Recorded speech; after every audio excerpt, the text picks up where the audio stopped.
Shares jumping almost 4% today after the company topped earnings estimates in its latest quarter. The company seeing strength in both its parks and streaming businesses. But our next guest sees an issue under the hood. Tom Rogers is CNBC's founder and a current contributor. Tom is also senior advisor to our parent company, Versant Media, and the former NBC cable president.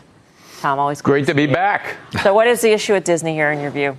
Well, I don't want to take anything away from a good quarter. The first two things that the first thing they had to prove, which was Disney Parks was not affected by anything going on with Universal and the consumer and gas prices. They passed with flying colors, parks as steady as could be. On the second issue they had to prove, which was what is the new CEO's strategy when it comes to streaming growth. And that's where high growth is going to come from. That's where they're going to have the impact on improving their multiple if it's going to happen.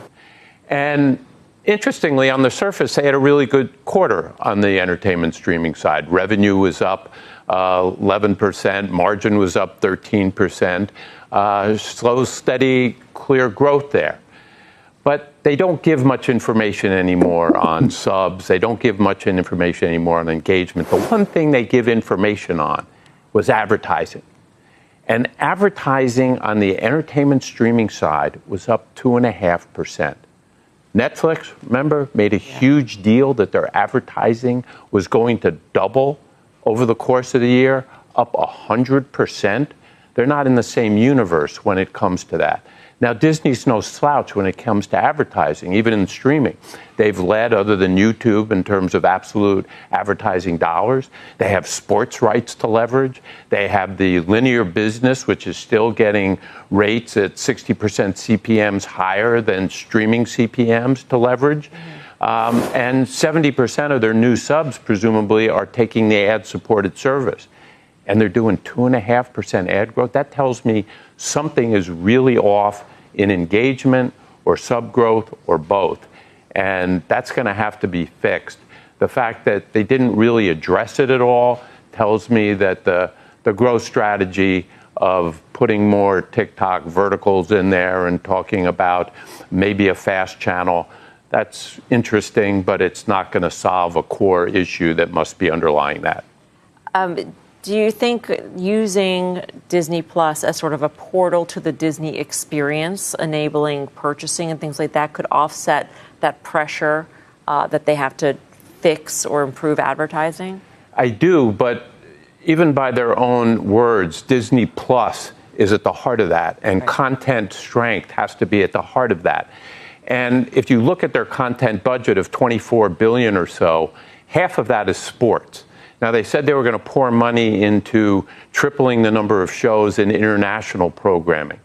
Well, then where's the money going to come from for more entertainment programming? They're already spending $3 billion for every 1 percentage point of television time that they get. The average for the industry is spending $2 billion for every 1% they get. And the top 25 shows, Paramount had 40% of them. Netflix had 28% of them. Disney only had 16% of the top 25 shows this last TV season. So they got to spend more on Disney Plus entertainment more broadly, pressured by sports, pressured by international programming. Their current spend is way above industry trends in terms of what they're getting for it. They have some real pressure there. Tom, you're at the forefront. A lot of media, as you go back, to when you conceived of CNBC, I want to say decades ago. I'm not going to age anybody here. It was decades ago. Tell us what's going on. You have this really cool AI movie coming out. We're really excited about it. We've seen the trailers. What does that mean for the landscape? You just said Disney needs more quality programming. From your experience making AI movies, putting them out into the world, is that an answer for some of these companies that need content? Well, they talked about AI. And I don't believe any of the traditional media companies really are focusing on how quickly really high quality AI productions can come into the fore doing full feature movies as we are. And yes, if your content budget is strained because you got sports rights and other things, it is a great answer. But the answer comes with downside for the big media companies. Because if you're Disney or you're Netflix what's your leverage? Your leverage is that you are the companies that can spend the big budget money on big TV series and big movies. If that leverage goes away from the process and anybody can, not anybody, but quality AI producers such as ourselves at Fountain Zero can produce and enter, that takes away their standing and their leverage in the content production world in a huge way. So it's a double-edged sword there, but I don't think the industry is focused enough on just how quickly a AI high-quality opportunity is going to present itself that is really difficult for them to contend with. We are showing the trailers of the movie, and you told us during the break, you show this movie around, and even professional critics, people who are in the industry, they could not tell the difference.